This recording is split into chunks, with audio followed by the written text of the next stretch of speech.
Hello guides, नमस्कार। नई शुरुआत चैनल में आप सभी का स्वागत है। सो गाइड्स, आज अपन पढ़ेंगे संघवाद, पॉलिटिकल साइंस का सेकंड चैप्टर। यह सेकंड चैप्टर है संघवाद। कक्षा 10वीं की पॉलिटिकल साइंस का सेकंड पार्ट चैप्टर संघवाद के बारे में आज अपन देखते हैं। संघवाद क्या होता है? देखिए गाइड, जो किसी भी सरकार का विभिन्न स्तरों में विभाजन होना, विभिन्न स्तरों में बढ़ जाना ही संघवाद कहलाता है। अब बढ़ जाना में भौगोलिक विभाजन नहीं, सत्ता का साझेदारी अपन ने नेक्स्ट पार्ट में देखा था। उसमें अपन ने देखा था ऊर्ध्वाधर बंटवारा। ऊर्ध्वाधर बंटवारा क्या होता है गाइड्स? कि आगे ऊपर संघ होता है, मतलब कि केंद्रीय शासन होती है। केंद्रीय शासन के बाद प्रांतीय शासन होता है। प्रांत के बाद क्या होता है? अपन देखते हैं नगर पालिका होती है, या फिर विधायिका, वो सरपंच वगैरह होते हैं। स्थानीय शासन होता है। उसी के बाद वही होता है गाइड संघवाद। संघ मतलब समूह, और संघवाद मतलब कि समूहों का विभिन्न रूपों में विभाजन, विभिन्न स्तरों में, जैसे केंद्रीय सरकार, फिर आती है प्रांतीय सरकार, और फिर होती है कौन? स्थानीय सरकार होती है। गाइड्स, संघवाद की जरूरत क्यों पड़ी? आप जरा विचार कीजिए। संघवाद क्योंकि हमको अपने पूरे देश को चलाना था, और देश में कौन कौन से जाति धर्म के, अलग अलग जाति धर्म के लोग रहते हैं हमारे देश में। देखते हैं हम, कोई हिंदू है, ईसाई है, सबकी भागीदारी होना जरूरी है। क्योंकि यदि अपन ऐसा नहीं करते हैं तो अपन ने श्रीलंका का संविधान देखा था, और वहाँ की सत्ता देखी थी बेल्जियम की, उसका परिणाम आप देख चुके हैं अध्याय 1 में। अब देखते हैं संघवाद कैसे कार्य करता है, क्यों जरूरी है, इसका परिचय देखते हैं। देखिए, अपन देखते चलते हैं अध्याय की ओर।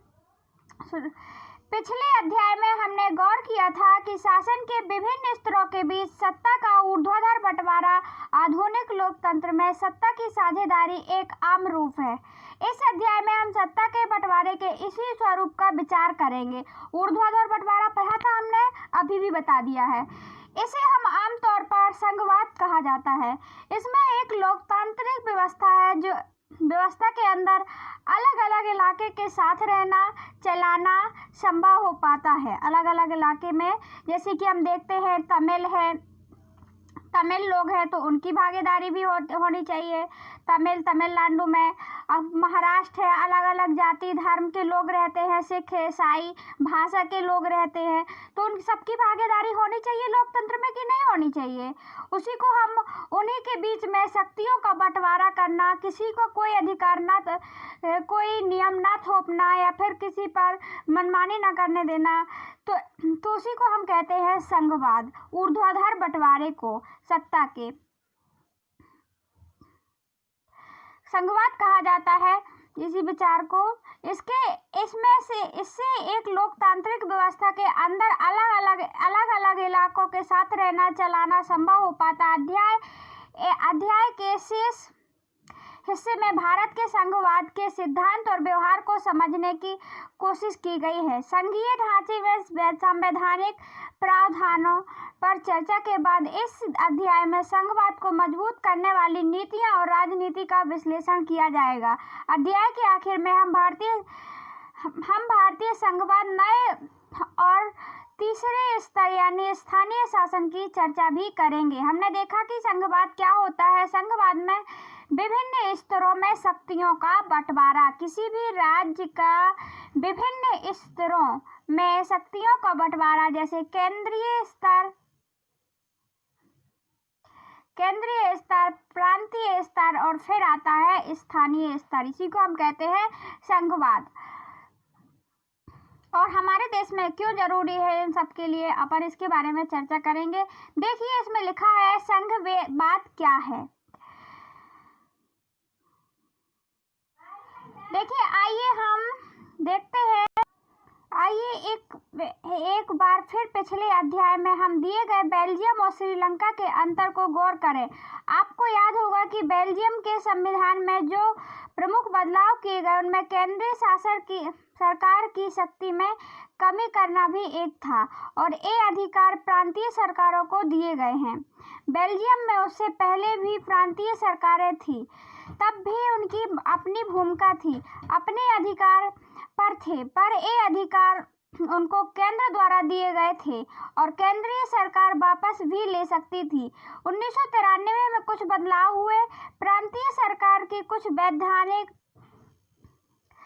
संवैधानिक अधिकार दिए गए, प्रांतीय सरकारों को भी अब इसमें क्या दिए गए, अधिकार दिए गए। अब केंद्र पर निर्भर नहीं रही, प्रांतीय सरकार अब केंद्र पर निर्भर नहीं रही। इस प्रकार बेल्जियम ने एकात्मक शासन की जगह संघीय शासन प्रणाली अपना ली। श्रीलंका व्यवहारिक रूप से अभी भी एकात्मक शासन व्यवस्था है, जिसमें केंद्रीय सरकार के पास ही सारे अधिकार हैं, उसमें संघात्मक व्यवस्था नहीं है। संघात्मक व्यवस्था का मतलब ही होता है कि शक्तियों का विभिन्न क्षेत्रों में बंटवारा। देखिए, जो यहाँ पे अब तमिल भाषा के लोग हैं तो उनके लिए भी जरूरत है कि नहीं है, इसलिए संघीय शासन व्यवस्था होती है हमारे देश में। और महाराष्ट्र में अलग भाषा के लोग रहते हैं, मराठी लोग बोलते हैं। बिहार के लिए अपना शासन व्यवस्था, वहाँ की भौगोलिक स्थिति अलग है, तो सबको, यदि दिल्ली वाले या राजधानी वाले ही अपना रूल चलाते हैं पूरे में, तो ऐसे में शासन व्यवस्था बिगड़ जाती है। इस केंद्रीय शासन में हम देखते हैं कि यहाँ तमिल वाले भी लोग जाते हैं, ये वाले लोग भी जाते हैं और ये वाले लोग भी जाते हैं, बिहार वाले लोग भी जाते हैं, महाराष्ट्र वाले लोग भी जाते हैं और अपना अपना पक्ष रखते हैं। और संघीय शासन व्यवस्था में सबको अधिकार होता है अपना अपना, और जब सभी के लोग जाएंगे तो किसी के साथ में बेगानापन नहीं होगा, किसी को अलग नहीं समझा जाएगा और सबको अपना राज्य, अपना देश, अपना राज्य की सुरक्षा होगी और सबकी नीतियों को अपनाया जाएगा, जिससे गृह युद्ध का तो सवाल ही नहीं उठता है। और यदि केंद्र सरकार वाले बस लोग होते हैं और केंद्र सरकार में कुछ ही समुदाय के लोग होते हैं, तो वो अपना पक्ष ज़्यादा ले लेते हैं और दूसरे को छोड़ देते हैं, जिससे इनमें गृह युद्ध होना पॉसिबल हो जाता है। सो गाइस, आगे देखते हैं अपन।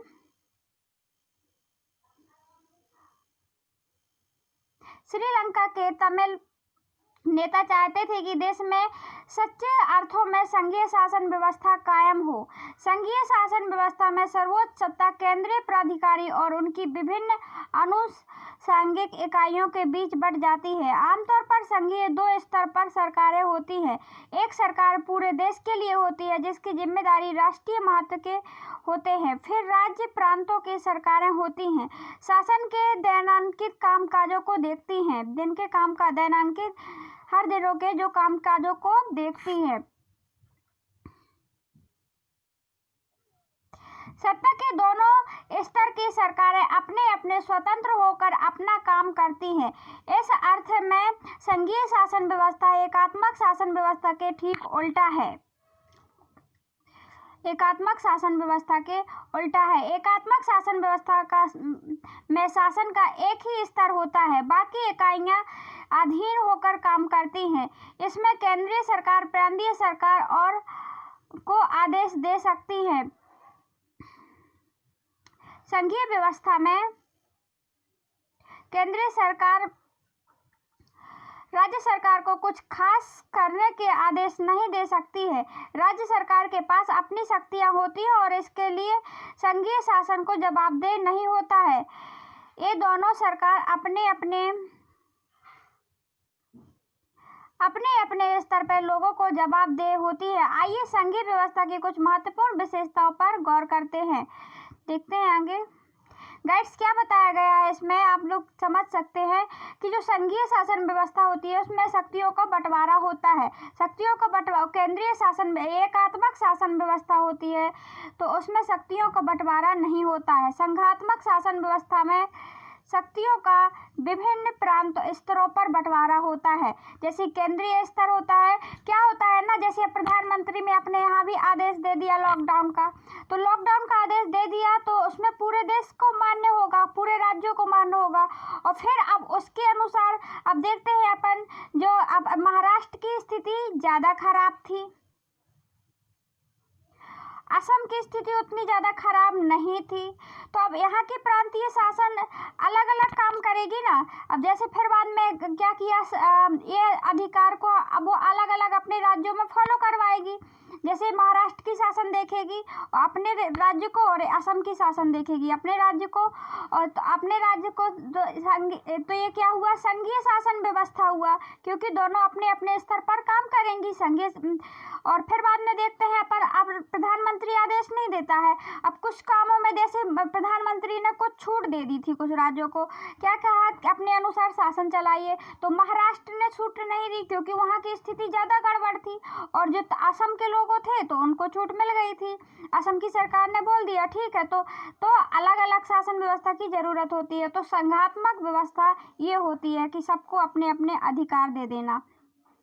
उनको संघात्मक शासन व्यवस्था में सरकार को विभिन्न राज्यों को अलग अलग अधिकार होते हैं और उनको जनता को अपने प्रश्न के आंसर देना पड़ता है।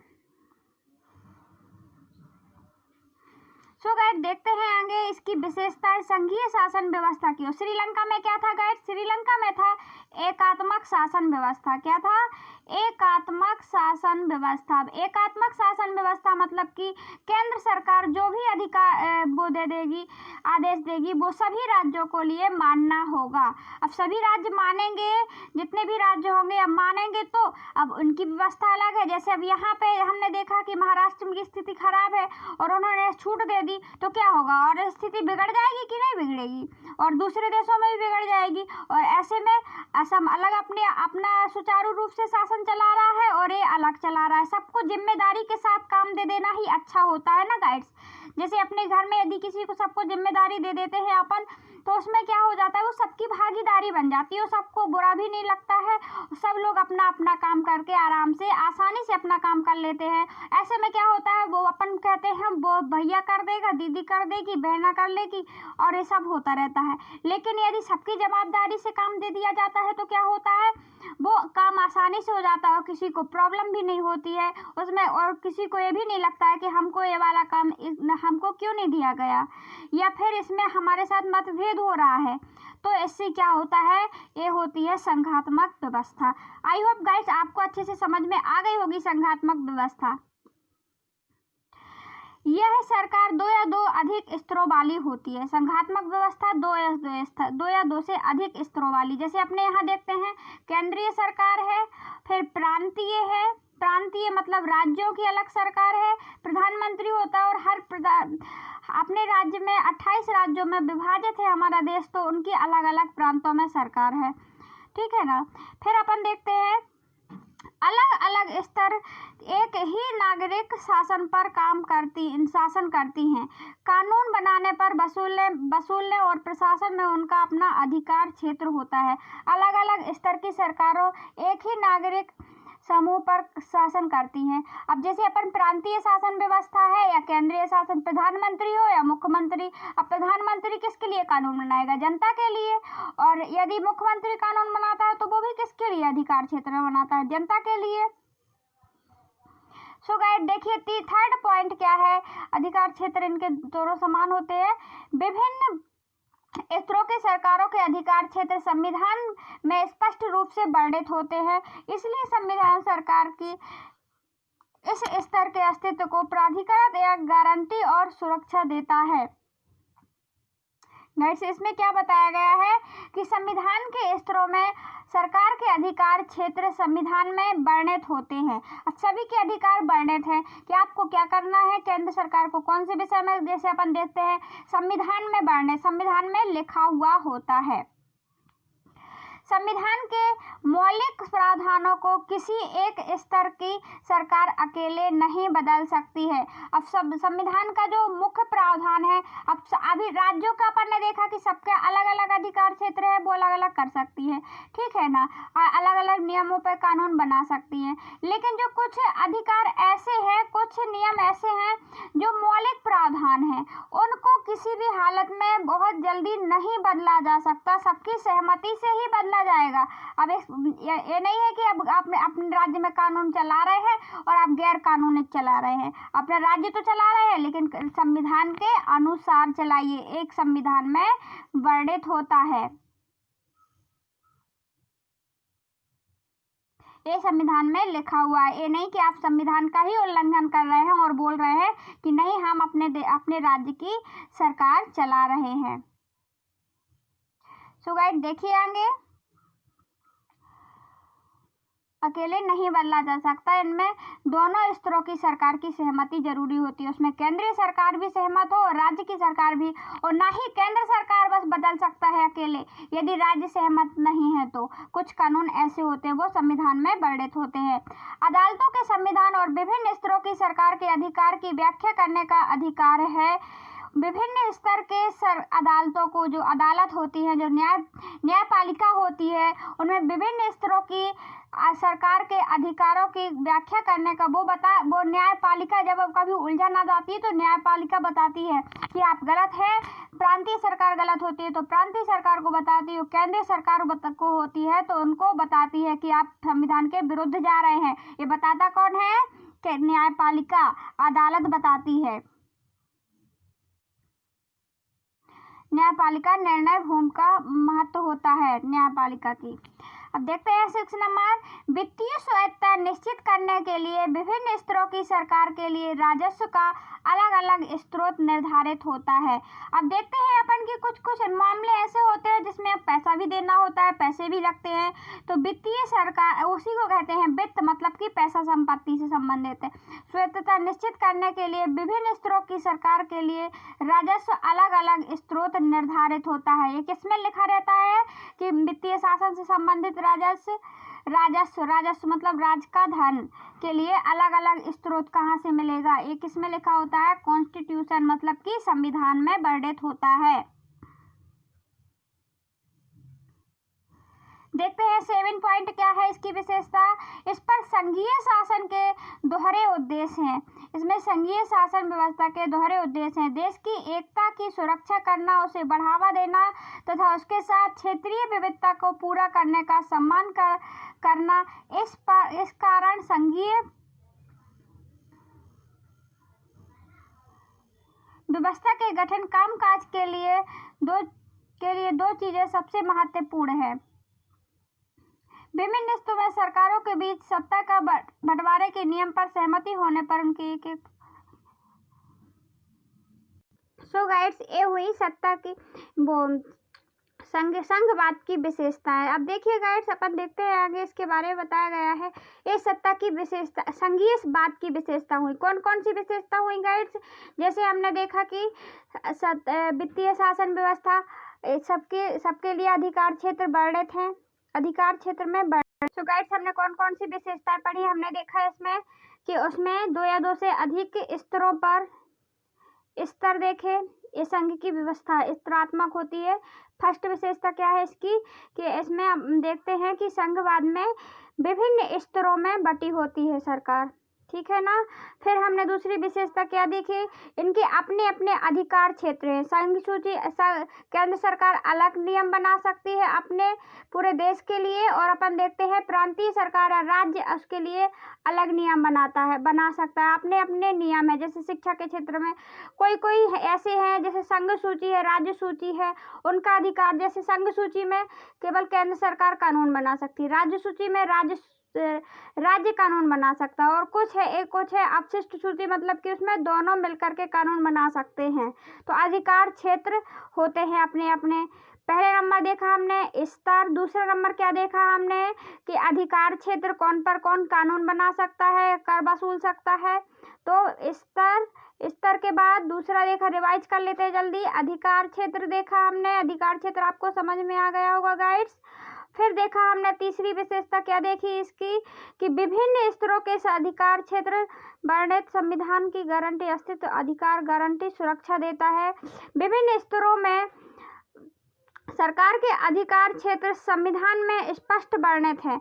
अब विभिन्न स्तरों में, अब जैसे प्रांतीय स्तर है या केंद्रीय स्तर में क्या कार्य होना, कैसे कार्य होना है, ये संविधान में लिखा हुआ है। ये संघात्मक शासन व्यवस्था क्या होती है, लिखित भी होते, अपने देश की लिखित है, ठीक है ना। फिर हमने क्या देखा, चौथा नंबर क्या देखा गाइड्स, हमने देखा कि कुछ कुछ नियम ऐसे हैं जिसमें अकेले बदलाव नहीं किया जा सकता है। स्तर देखा, अधिकार क्षेत्र देखा और उसको वर्णन देखा कि हर कोई दोनों सुरक्षा के लेवल में काम कर सकते हैं। चौथा देखा कि उनमें मौलिक नियमों में बदलाव नहीं होगा, बाकी में तो ठीक है, कुछ बदलाव हो जाते हैं, कोई नियम बना लेते हैं यदि, और मौलिक जो नियम है उनमें बदलाव अकेले नहीं कर पाएगी सरकार, उसमें केंद्र सरकार की सहमति चाहिए और राज्य सरकार की सहमति चाहिए। और पांचवा हमने क्या देखा, पांचवा देखा कि इसमें न्यायपालिका निर्णायक भूमिका होती है। मतलब कि यदि कोई नियम का उल्लंघन करता है, चाहे वो केंद्र सरकार हो या राज्य सरकार हो, तो उसके लिए बताता कौन है, उसके लिए बताता है कौन, न्यायपालिका का निर्णय ही सर्वोच्च होता है। यदि इन पर झगड़ा हो जाता है कि नहीं ये हमारा विषय है, हमारा है, तो न्यायपालिका ही बताती है कि यदि कोई नियम बनता भी है तो न्यायपालिका उसका निरीक्षण करती है और बताती है अदालत में कि नहीं ये नियम संविधान के विरुद्ध है या नहीं है, सही है, बन जाएगा या नहीं बन जाएगा। देखते हैं छठवां क्या देखा हमने, वित्तीय स्वायत्तता निश्चित करने का अधिकार। मतलब वित्तीय स्वायत्तता, मतलब कि अब वित्तीय स्वायत्तता मतलब राजस्व, पैसा से संबंधित, पैसा स्वायत्तता कि कौन कितना करेगा खर्च और किस स्तर पर करेगा, किस स्तर पर है, राजस्व का अलग अलग स्रोत क्या है, आप कर के द्वारा क्या कर सकते हैं या उनका स्रोत क्या है। और सातवां हमने देखा, संघीय शासन व्यवस्था में दोहरे उद्देश्यों को बढ़ावा दिया जाता है, क्षेत्रीय विविधता होती है। मतलब दोहरे शासन व्यवस्था की, एक केंद्र सरकार में और एक प्रांत सरकार में। आई होप गाइड्स आपको समझ में आया होगा ये।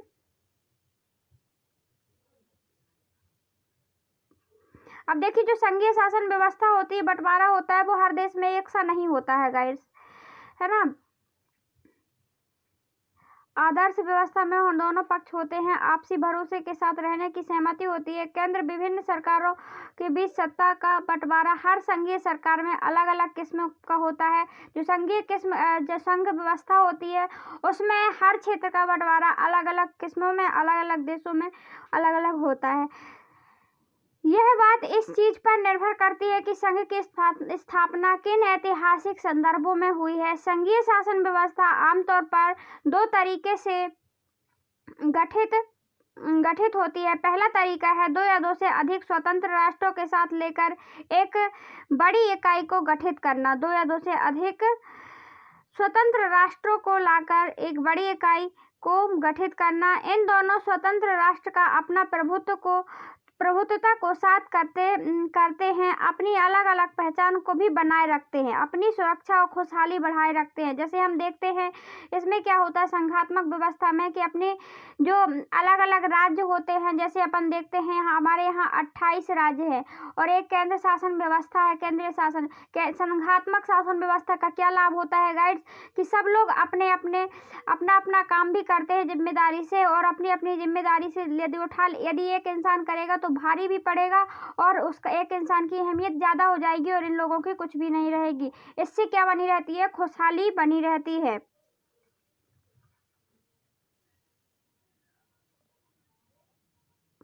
यह चीज निर्भर करती है कि संघ की स्थापना, हाँ ये अपन ने पढ़ लिया, और दोनों का प्रभुत्वता बनी रहती है और सम्मान बना रहता है, अलग अलग पहचान भी रखते हैं अपनी अपनी विविधता में रहते हुए। संघ बनाने का उदाहरण संयुक्त राज्य अमेरिका, स्विट्जरलैंड, ऑस्ट्रेलिया वगैरह। इस तरह संघीय व्यवस्था वाले मुल्कों में आमतौर पर प्रांतों का शासन अधिकार होता है और वे केंद्र पर बरखास्त ज़्यादा ताकतवर होते हैं। अलग अलग देशों में अलग अलग जैसे उनका रूल होता है। जैसे केंद्रीय शासन व्यवस्था में कोई लोग जैसे केंद्र अपनी मनमानी चलाने लगता है कहीं कहीं। जो बड़े बड़े ताकतवर राज्य होते हैं, जैसे अपन देखते हैं संयुक्त राज्य अमेरिका है। बेल्जियम ने अपनी जैसी व्यवस्था अपनाई थी और भारत ने भी ऐसी व्यवस्था अपनाई, जैसे हमने इन विशेषताओं के बारे में अभी पढ़ा है। संघीय शासन व्यवस्था के गठन का दूसरा तरीका है कि बड़े देश द्वारा अपनी आंतरिक विविधता को ध्यान में रखते हुए राज्यों का गठन करना और फिर राज्य का राष्ट्रीय सरकार के बीच सत्ता का बंटवारा कर देना। भारत, बेल्जियम, स्पेन के उदाहरण हैं कि मतलब एक बड़ा राज्य गठित करना और उसमें शक्तियों का सबको बंटवारा दे देना। मतलब कि जैसे हमने संघ सूची अलग बनाई कि आप अलग कानून बनाएंगे और राज्य सरकार अलग अपना अपने अनुसार देखते हुए वहाँ की व्यवस्था को वो कानून बना सकती हैं। और एक कानून अलग होता है जो कि केंद्रीय शासन व्यवस्था जरूरी होती है, इसलिए क्योंकि अपन यदि कोई निर्णय जल्दी लेना है और जल्दी के साथ पूरे देश के लिए हितकारी होगा, वो केंद्रीय शासन व्यवस्था होती है उसमें।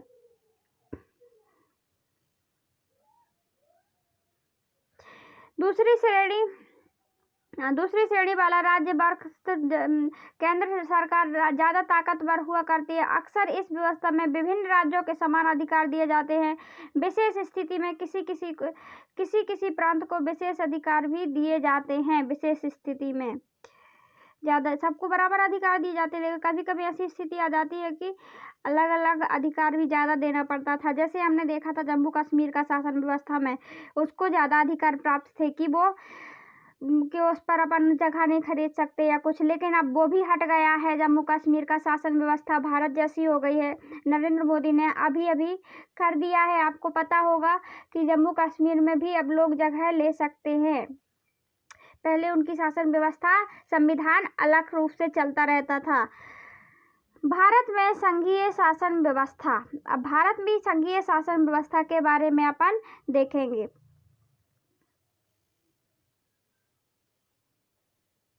सो गाइस, देखते हैं भारत की संघीय शासन व्यवस्था के बारे में। भारत में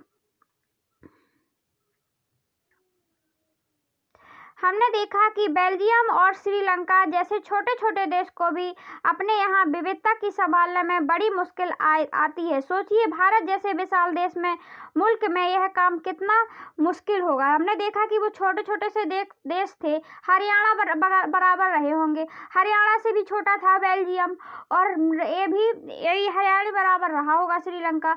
और इन छोटे छोटे देशों में संभालने के लिए, इनकी अलग अलग विविधता होने के लिए यहाँ पे अलग अलग भाषाएं बोली जा रही थी, तो इनकी इतनी प्रॉब्लम हुई। तो हमारे देश में, हमारा देश तो कितना बड़ा है गाइड्स, इनसे ये तो ये राज्य के बराबर है, हमारे एक राज्य के बराबर है। और इसके जैसे तो हमारे देश में 28 राज्य हैं और सब में अलग अलग भाषाएं, बहुत से राज्यों में अलग अलग भाषाएं बोली जाती हैं, अलग अलग धर्मों के लोग रहते हैं। हमारे देश में साझेदारी की क्या व्यवस्था है, हम देखते हैं हमारा देश फिर कैसे चल पाता है इतने अच्छे तरीके से, क्योंकि हमारे यहाँ भी तो विविधता बहुत ही ज़्यादा है। तो आइए संविधान के बारे में, संविधान से शुरुआत करें। एक बहुत ही दुखद और रक्त रंजन विभाजन के बाद भारत आज़ाद हुआ। हम देखते हैं कि हमारा भारत अंग्रेजों से गुलाम था। आज़ादी के कुछ समय बाद ही अनेक स्वतंत्र रजवाड़े भारत में विलीन हो गए। जो स्वतंत्र रजवाड़े थे, राजाओं का शासन था, वो लोग क्या हो गए, भारत में ही मिल गए। भारतीय संविधान ने भारत को राज्यों का संघ घोषित किया। भारत को क्या कर दिया, एक संघ घोषित किया। किसका, राज्यों का, क्योंकि अपने भारत में कितने राज्य हैं, हम देखते हैं कि बहुत सारे 28 राज्य हैं, ठीक है ना।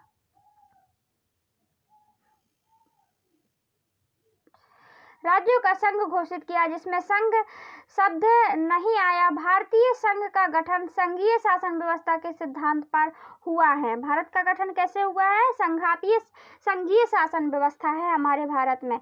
आइए हमने ऊपर संघीय व्यवस्था की जिन 7 विशेषताओं का जिक्र किया है उन्हें फिर से देख लें, और हम देख सकते हैं कि ये सभी बातें भारतीय संविधान के विभिन्न प्रावधानों पर लागू हैं। हमने संघीय शासन व्यवस्था की बात की थी, साथ ही 7 संघीय शासन विशेषताओं की बात की, वो भारत में भी लागू होती हैं। कि भारत के मौलिक अधिकारों में यदि कोई मौलिक नियमों को, यदि कोई को विभाजन करना है या कोई नियम में बदलाव लाना है, तो केंद्र सरकार भी भी सहमत होती है और राज्य सरकार भी सहमत होनी चाहिए। इन दोनों की भागीदारी होनी चाहिए, ये नहीं कि एक दूसरे पर थोप सके। और इनके कानून बनाने के अलग अलग क्या है, हमने देखा था कि अलग अलग अधिकार भी दिए गए हैं कि अपने अपने कानून बनाए जा सकते हैं।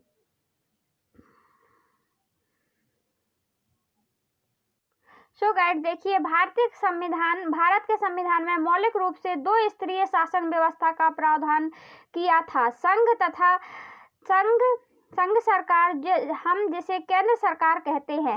भारत में 2 स्तरों पर संघ की व्यवस्था लाई गई थी। हमने देखा था संघात्मक व्यवस्था किसे कहते हैं, मतलब विभिन्न स्तरों में 2 या 2 से अधिक स्तरों में शासन का बंटवारा होना ही संघात्मक शासन व्यवस्था कहलाती है। तो भारत में कितने स्तरों पर शासन व्यवस्था थी? 2 स्तरों पर। एक थी केंद्रीय व्यवस्था और एक थी राज्य सरकार है। केंद्र सरकार है को पूरे भारतीय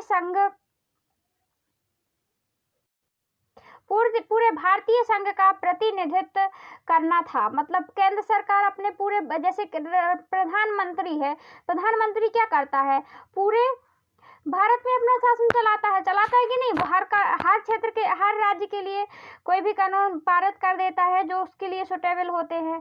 तो वो क्या, प्रतिनिधित्व, क्योंकि कोई कानून ऐसे होते हैं जो सबके लिए जरूरी होते हैं और एक साथ इसमें सभी राज्य मिलकर के काम कर सकते हैं। यदि ऐसा नहीं करते हैं तो फिर गड़बड़ी हो जाती है। तो सबके लिए भी एक मुखिया होना चाहिए ना। घर में जैसे पापा मम्मी अपने मुखिया होते हैं और बच्चे बहुत सारे होते हैं। अब बच्चे जैसे बहन है, भैया है, दीदी है, तो अलग अलग होते हैं कि नहीं। तो कभी कभी इनका भी तो अधिकार होता है बच्चों का, लेकिन कभी कभी सबके लिए कानून बनाना बहुत ही जरूरी होता है। उसी प्रकार होती है केंद्रीय शासन व्यवस्था, सबका प्रतिनिधित्व जरूरी होता है गाइड्स। इसके बाद में पंचायतों और नगरपालिकाओं के रूप में संघीय शासन का तीसरा स्तर भी जोड़ा गया। देखिए, जो 1992-1993 में जो संविधान संशोधन हुआ उसमें क्या किया गया, इसमें अभी अपन देख रहे थे पहले भारत में क्या था। 1950 से जब शासन लागू हुआ था अपने भारत में, तो उसमें संघीय शासन, केंद्रीय शासन व्यवस्था थी। दो था संघीय, 2 स्तरों पे बटा हुआ था, केंद्रीय और प्रांतीय। लेकिन 1993 में क्या हुआ, इसमें स्थानीय शासन को भी जोड़ा गया। स्थानीय शासन मतलब कि अब जो ब्लॉक हैं, जिला हैं, ग्रामीण स्तर में शासन व्यवस्था भी चलाया जाता है, उनकी भी शासन होती हैं। हम देखते हैं आगे चलाने के लिए केंद्र होता है, केंद्र के बाद अलग अलग प्रांतों को जिम्मेदारी दे दी जाती है कि अपने प्रांत में आप संभालिए। फिर प्रांत लोग क्या करते हैं कि अपने स्थान मतलब जिलों को जिम्मेदारी दे दिया जाता है कि आप संभालिए, क्योंकि जिम्मेदारी जितनी सबको दी जाएगी तो उतने अच्छे तरीके से कार्य होता है। शक्तियां यदि सबको दे दी जाती हैं तो अच्छे तरीके से कार्य होता है। जैसे हमने अपने घर में कोई भी काम होता है तो छोटे के लिए छोटी जिम्मेदारी दी जाती है गाइड्स, और बड़े के लिए बड़ी जिम्मेदारी होती है। जैसे प्रधानमंत्री का पूरा कार्य होता है कि वो पूरे देश को संभालता है, और राज्य सरकार का कार्य होता है पूरे राज्य को संभालती है। और यदि अपन देखते हैं जो सरपंच का कार्य होता है वो क्या होता है, वो गांव को संभालना होता है। तो ये हुआ। आई होप गाइड्स आपको समझ में आ रहा होगा। प्रतिनिधित्व करना, बाद में पंचायत और नगर पालिका के रूप में संघीय शासन व्यवस्था का तीसरा स्तर भी जोड़ा गया। इसी संघीय व्यवस्था की तरह अपने यहाँ भी तीसरे स्तर की शासन व्यवस्था के अलग अलग अधिकार क्षेत्र संविधान में स्पष्ट रूप से केंद्र और राज्य सरकार के बीच विधायी अधिकारों को 3 हिस्से में बांटा गया है। 3 सूचियां इस प्रकार हैं। आइए अपन देखते हैं 3 सूचियां। अब 3 सूचियों के बारे में थोड़ा बहुत हम जानकारी पहले से देते आ रहे हैं। एक होती है कौन सी, संघीय सूची, इसे प्रतिरक्षा, संघीय सूची में प्रतिरक्षा। अब संघीय सूची 3 सूचियां होती हैं। एक होती है संघीय सूची, एक होती है संघीय सूची गाइड्स, और एक होती है कौन सी, संघ सूची होती है, और एक होती है राज्य सूची। राज्य सूची में राज्य के विषय होते हैं कि आप किस पे कानून बनाएंगे, किस पर नहीं बनाएंगे। और एक होती है समवर्ती सूची। समवर्ती सूची में क्या होता है गाइड्स की, समवर्ती सूची में ऐसे कुछ नियम होते हैं जिन पे दोनों का अधिकार होता है, संघ का भी और राज्य का भी। दोनों कानून बनाते हैं तो ज़्यादा अच्छा रहता है मिलजुल कर। तो इनके विषय अलग हैं, इनके विषय अलग हैं, और इसमें इन दोनों को मिला दिया जाता है। आई होप गाइस आपको समझ में आया होगा। देखते हैं इनके विषयों के बारे में। तो संघ सूची में प्रतिरक्षा विधि, जैसे यदि देश की रक्षा से संबंधित, सैनिकों से संबंधित काम कौन करता है? क्या राज्य सरकार करती है काम? नहीं करती है। विदेशी मामलों से संबंधित, बैंक से संबंधित, संचार, मुद्रा से संबंधित, मुद्रा के संबंध में मोदी जी ने लाया था, अभियान लाया था जिसमें कि काला धन निकालो, मतलब काला धन की नोटबंदी करवा दी थी। तो मुद्रा से संबंधित किसने कानून लाया था? क्या राज्य सरकार लेके आई थी पूरे देश के लिए? नहीं, वो लाया था कौन? केंद्र सरकार। संघ सूची का विषय था क्योंकि वो, इसीलिए यदि वो संघ सूची का विषय नहीं होता तो गाइड्स प्रधानमंत्री मोदी जी नहीं ला पाते। जैसे राष्ट्रीय महत्व के विषय में पूरे देश के लिए मामले में इस तरह की नीतियों की जरूरत होती है, इसी कारण इस संघ की सूची में डाला गया है। संघ सूची में वर्णित नियमों, विषयों के बारे में कानून बनाने का अधिकार सिर्फ केंद्र को था। वही बताया हमने कि इन पर केंद्र का अधिकार होता है, ओनली प्रधानमंत्री का या राष्ट्रपति का। क्यों? क्योंकि इस पे काम पूरे देश के लिए होते हैं। जैसे पूरे देश के लिए जो काम होता है, जैसे रक्षा करवाना, सैनिकों की भर्ती करवाना, सैनिक लोग होते हैं, प्रतिरक्षा, विदेश के बारे में सोचना, विदेश जानकर यात्रा करना, या बैंक से संबंधित, मुद्रा से संबंधित, किसके विषय हैं गाइड्स? ये हैं केंद्र सरकार, संघ सरकार के विषय। गाइस अब देखते हैं अपन राज्य सरकार के विषय। राज्य सरकार के विषय क्या होते हैं? देखिए, राज्य सूची में कौन कौन आते हैं? जैसे पुलिस होती है अपने यहाँ, हर गांव में, हर जिलों में पुलिस होती है कि नहीं होती है? व्यापार वाणिज्य करवाना, कृषि सिंचाई करवाना, ये किसके कार्य आ जाते हैं? राज्य के कार्य आ जाते हैं। जैसे किसी देश में क्या हो जाता है गाइस, अकाल पड़ जाता है, किसी राज्य में अकाल पड़ जाता है, या फिर सूखा पड़ जाता है, या बाढ़ आ जाती है, तो उस पे कौन कानून बनाता है? उसमें बनाती है कौन? राज्य सरकार। क्योंकि राज्य सरकार पे मुख्यमंत्री को ही पता होता है कि इस राज्य में ज्यादा अकाल आया, हमारे राज्य में, और ये प्रधानमंत्री को नहीं होता है, क्योंकि प्रधानमंत्री तो पूरे देश का होता है, केंद्र सरकार तो पूरे देश की होती है। तो उस पर सहायता जरूर दे सकती है केंद्र सरकार भी, क्योंकि वो भी तो उसका पार्ट है। लेकिन एक कौन काम करता है इसका? राज्य सरकार करती है। सिंचाई से संबंधित, प्रांतीय या स्थानीय महत्व के विषय, राज्य सूची में वर्णित विषय सिर्फ राज्य सरकार के कानून में आते हैं। यदि राज्य से संबंधित कोई विशेष राज्य में आता है ना सूखा, ये पूरे देश में थोड़ी ना आ जाता है कभी सूखा। हम देखते हैं कहीं मध्य प्रदेश में सूखा आ जाता है, तो कभी हम देखते हैं कि राजस्थान में तो ज़्यादा ही तो सूखा पड़ता रहता है, वहाँ की भौगोलिक स्थिति ही ऐसी है। और यदि किसी राज्य में, जैसे केरल में बाढ़ आ गई थी, तो ज़्यादा मतलब उस पर ज़्यादा नियम कौन बना सकता था? केरल की सरकार को पता था वहाँ की स्थिति। अभी हर राज्य में थोड़ी ना बाढ़ आई थी कि मध्य प्रदेश में भी आ गई तो राज्य प्रधानमंत्री कानून बनाएगा पूरे देश के लिए। जैसे अब कोरोना का संकट था, तो ये पूरे भारत के लिए था, इसलिए प्रधानमंत्री ने क्या कर दिया था? ऐलान कर दिया था कि लॉकडाउन कर दिया जाए। इसके बाद फिर अलग अलग देशों की स्थिति जैसी थी, तो उन्होंने अपनी अपनी जिम्मेदारी संभाली। अब देखते हैं समवर्ती सूची विषय। समवर्ती सूची के विषय कौन से हैं? कि जिस पर राज्य सरकार भी कानून बना सकती है और केंद्र सरकार भी कानून बना सकती है। ये कौन से विषय हैं? समवर्ती सूची के विषय हैं। समवर्ती सूची देखिए क्या होता है गाइड्स। समवर्ती सूची में शिक्षा, वन, मजदूर, संघ, विवाह, गोद लेना, उत्तराधिकारी जैसे विषय आ जाते हैं। समवर्ती सूची में कौन कौन से आते हैं? शिक्षा आ जाती है। देखिए इंपॉर्टेंट मामले होते हैं जो दोनों कानून बना सकती है, क्योंकि शिक्षा पूरे भारत के लिए भी जरूरी है और एक किसी भी राज्य के लिए भी जरूरी है। वन में क्या होता है? ये तो पूरे विश्व के लिए भी जरूरी होते हैं कि नहीं होते हैं? क्योंकि ऑक्सीजन यदि इसका प्रभाव क्या होता है? एक राज्य से दूसरे राज्य में भी पड़ता है। यदि हमारे यहाँ पे पॉल्यूशन ज़्यादा हो रहा है, वन ज़्यादा कटाई हो रहे हैं, तो हमारे पास के राज्य में भी प्रॉब्लम होगी और पूरे भारत में भी प्रॉब्लम होगी, तो ये और हमारे राज्य में भी प्रॉब्लम होगी। तो ये समवर्ती सूची का विषय होता है, वन और शिक्षा। शिक्षा में भी यदि हमारा अशिक्षित कोई भी राज्य रह जाता है, तो उसके लोग वहीं बस थोड़ी ना रहेंगे, उस राज्य को तो प्रॉब्लम होगी ही शिक्षा में। और शिक्षा में किसको प्रॉब्लम होगी? वो पूरे भारत में भी जाएंगे तो उनको प्रॉब्लम होगी। हमारा देश ही उसमें क्या हो जाएगा? अशिक्षित माना जाएगा। तो गाइस यदि दूसरे देश में वो चले जाते हैं या कहीं भी कुछ कार्य के लिए जाते हैं, तो इसके लिए क्या संघ सूची भी विषय बना सकती है। और राज्य को तो है ही है, राज्य का नाम तो खराब है ही है। तो दोनों कानून बना सकते हैं। गोद लेना या उत्तराधिकारी संबंधी नागरिकता से संबंधित होते हैं इसमें, तो इसमें कानून कौन बना सकती है? राज्य की सरकार भी बना सकती है और केंद्रीय सरकार भी बना सकती है। सो गाइड्स, आई होप आपको ये समझ में आया होगा। सो गाइड्स, देखिए यहाँ पे ये क्या पूछ रही है पहेली जी। देखिए ये पूछ रही हैं, सॉरी गाइड्स, देखिए क्या पूछ रहे हैं। अगर कृषि और वाणिज्य राज्य के विषय हैं तो केंद्र कृषि और वाणिज्य में मंत्री क्यों बनाए जाते हैं केंद्र में? ये भी सही पूछ रहे हैं कि यदि कृषि है जो और क्या है, कृषि वाणिज्य राज्य के विषय है तो केंद्र सरकार में इसका मंत्री क्यों होता है? गाइड्स आप ध्यान कीजिए, इसका उत्तर तो एक क्वेश्चन ही दे सकता है हमारा। जैसे हम देखते हैं कि अलग अलग राज्य अपनी व्यवस्था चला सकते हैं, तो केंद्रीय शासन की व्यवस्था क्यों जरूरी है? लेकिन है तो ना भाई। अब सभी राज्यों को संबंधित यदि कृषि से संबंधित यदि प्रॉब्लम होती है तो क्या होता है, उसका इफेक्ट दूसरे राज्य में पड़ेगा कि नहीं पड़ेगा?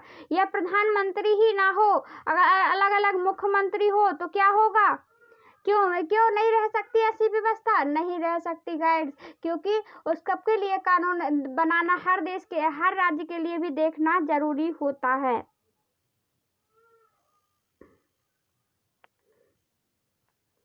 इन विषय को कानून बनाने का अधिकार राज्य और सरकार केंद्र दोनों को ही होता है। समवर्ती सूची में की बात हो रही है।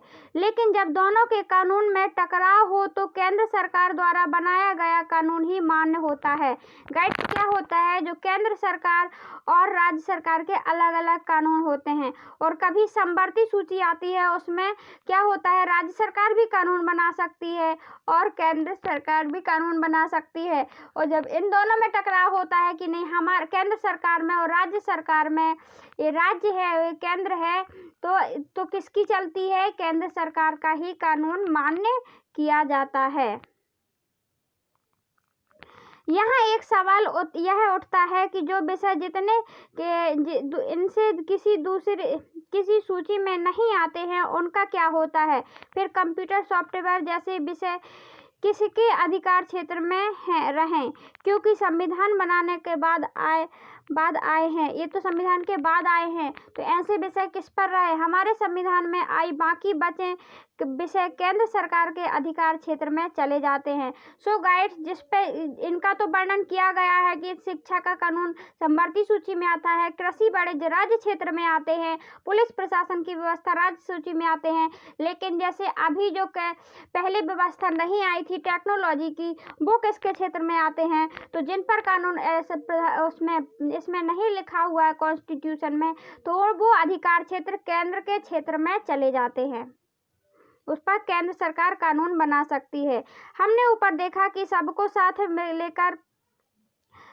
साथ लेकर चलने की नीति मानकर बनी अधिकतर बड़ी संघीय व्यवस्था में साथी इकाइयों को बराबर अधिकार नहीं मिलते हैं। भारतीय संघ के सारे राज्यों को भी बराबर अधिकार नहीं है। कुछ राज्य में विशेष दर्जा प्राप्त है, जैसे असम, नागालैंड, अरुणाचल और मिजोरम अपने विशिष्ट सामाजिक तथा ऐतिहासिक परिस्थितियों के कारण भारतीय संविधानों का प्रावधान के तहत विशेष शक्तियों का लाभ उठाते हैं। ये शक्तियां स्वदेशी लोगों को उनकी संस्कृति, सरकार सेवाओं, अधिमान्य रोजगार, भूमि को संरक्षण के संबंध में स्पष्ट रूप से उपयोगी है।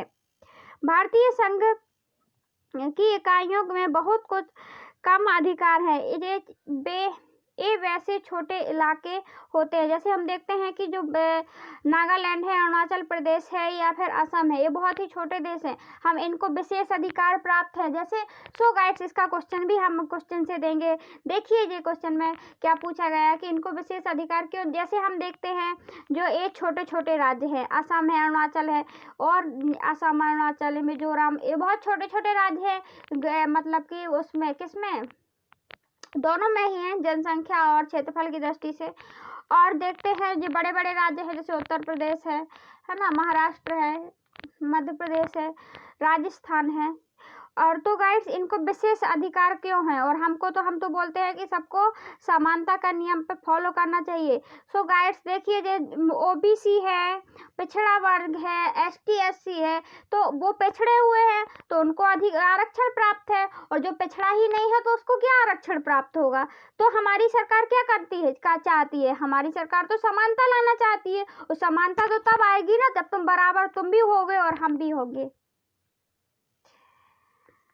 जो सर अपने आकार चलते स्वतंत्र प्राप्त नहीं बन सकते, उन्हें किसी मौजूदा प्रांत में विलीन करना भी संभव नहीं है। जैसे चंडीगढ़ है, जो स्वतंत्र रूप से अपना काम नहीं कर सकते हैं, उनको विलीन करना भी संभव नहीं है। जैसे चंडीगढ़ है, लक्षद्वीप है, ये क्या है?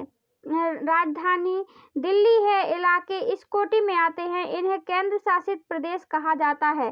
जैसे अपने यहाँ पे केंद्र शासित प्रदेशों की संख्या कितनी है? 7 है। जैसे चंडीगढ़ है, दिल्ली है, लक्षद्वीप है, ये सब दिल्ली है। हाँ, तो इनको किसी भी राज्य में नहीं मिलाया गया है, विलीन नहीं किया गया है, ये केंद्र शासित प्रदेश कहा जाता है। इन क्षेत्रों को राज्य बना वाले अधिकार नहीं है, राज्यों वाले अधिकार नहीं है। ये लोग अपने राज्य के अनुसार काम नहीं कर सकते। जैसे अपन दिल्ली में केजरीवाल की सरकार है अभी, इन इलाकों का शासन चलाने का विशेष अधिकार केंद्र सरकार को प्राप्त होता है। अब इन इलाकों का जैसे, अब हाँ ठीक है, हमने बंटवारा कर दिया कि राज्य सूची के विषय ये हैं, केंद्र सूची के विषय ये हैं और समवर्ती सूची, लेकिन अब जो कुछ राज्य ऐसे हैं जैसे केंद्र शासित प्रदेश हैं, केंद्र शासित प्रदेश जैसे कौन कौन से? चंडीगढ़ है, दिल्ली है, लक्षद्वीप है, अंडमान निकोबार है, तो ये क्या है? ये क्या है? एक केंद्र शासित प्रदेश है। इस पर कौन कानून बनाएगा? प्रधानमंत्री बनाएगा कि मुख्यमंत्री? जब इनका मुख्यमंत्री ही नहीं है तो इन पर कानून बनाता है कौन?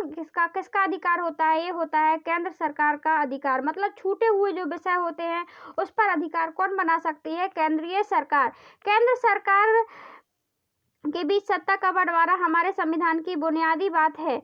अधिकारों को इस बंटवारे में बदलाव करना आसान नहीं है। अकेले संसद इस व्यवस्था में बदलाव नहीं कर सकती है। ऐसे किसी बदलाव को पहले संसद के दोनों सदनों में 2/3 से मंजूर किया जाना, फिर दोनों से कम राज्य के अधीन विधान सभाओं से उसे मंजूर करवाकर ही जैसे कोई भी कानून को तोड़ना एक अकेले बस की बात, संसद की या केंद्रीय सरकार की बस की बात नहीं होती है।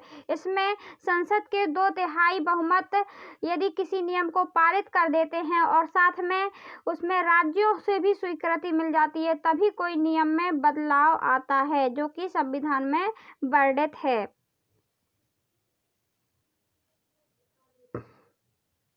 संवैधानिक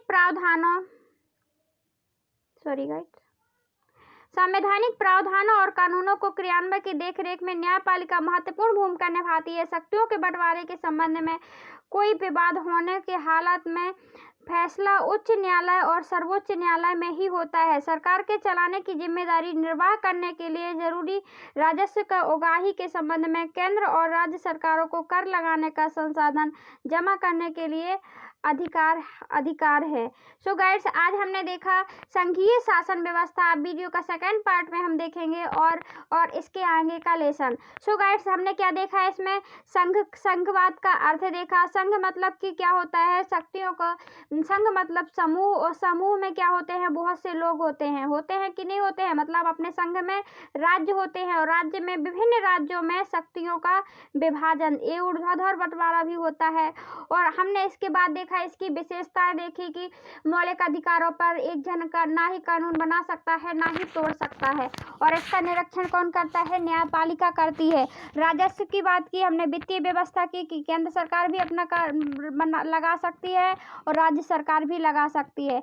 गाइड्स, हमने इनके केंद्र सरकार किन पर कानून बनाएगी, राज्य सरकार किन पर कानून बनाने के अधिकार हैं, और समवर्ती सूची हमने देखा। कानून बनाने के तीन हमने अधिकार क्षेत्र देखे। एक संघ सूची होती है, संघ सूची में केंद्र सरकार कानून बनाती है, और जो राज्य सूची होती है उसमें राज्य सरकार कानून बनाती है, राज्य बनाता है।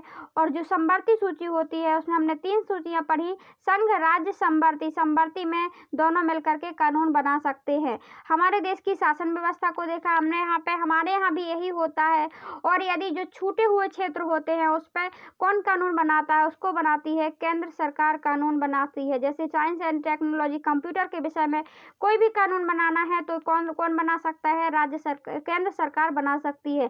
कर लगाने या फिर उगाही करने के लिए केंद्र सरकार और राज्य सरकार दोनों ही अधिकार क्षेत्र में आता है। सो गाइस, देखते हैं नेक्स्ट पार्ट में, नेक्स्ट वीडियो में। अब आगे का लेसन आगे देखेंगे अपन संघीय व्यवस्था कैसे चलती है।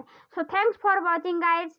मिलते हैं नेक्स्ट पार्ट में वीडियो के। तो आपको यदि ये वीडियो पसंद आता है गाइड्स तो आप लाइक करें, शेयर करें, सब्सक्राइब करें। और यदि पसंद नहीं आता है तो डिसलाइक करके जाइए मेरी वीडियो, लेकिन कमेंट बॉक्स में ज़रूर बताइए कि आपको हमारे यहाँ कमी क्या रह गई। हमने तो पूरे जोश और एनर्जी के साथ समझाने की कोशिश की। आई होप गाइड्स आपको हकीकत में अच्छे से समझ में आया होगा। So thanks for watching guys. मिलते हैं इसी के नेक्स्ट पार्ट पर। All the best, take care, bye bye. और पढ़ते रहिए, आगे बढ़ते रहिए और अपना लेवल आगे बढ़ाते